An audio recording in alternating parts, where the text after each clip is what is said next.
ছোট পর্দায় বর্তমানে চলছে টানটান উত্তেজনা।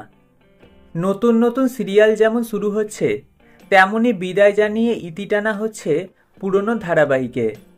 সদ্য জানা গিয়েছে, আনন্দী সময় বদলে সন্ধ্যা 6:30 থেকে বিকেল 5:30টায় নিয়ে যাওয়া হয়েছে। এদিকে ওই সময় দেখা যাচ্ছে অমর সঙ্গী। তবে কি এই সিরিয়ালটাই শেষ হয়ে যাবে? উঠেছিল প্রশ্ন। আসলে এর আগে একাধিকবার স্লট বদল হয়েছে অমর সঙ্গীর। দুপুরের স্লটে টিআরপি না ওঠায় বিকেলে আনা হয়েছিল ধারাবাহিকটিকে, কিন্তু তাতেও লাভ হলো না। তবে এবারেও শেষ হচ্ছে না অমর সঙ্গী। সম্প্রতি সবার হিসেব উল্টে দিয়ে জি বাংলার তরফে সামনে আনা হয়েছে এই সিরিয়ালের নতুন টাইম স্লট।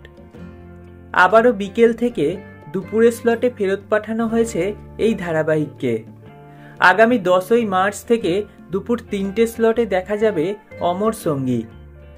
প্রসঙ্গত, অমর সঙ্গী সিরিয়ালে মুখ্য চরিত্রে দেখা যাচ্ছে নীল ভট্টাচার্য এবং শ্যামপ্তি মুদলিকে।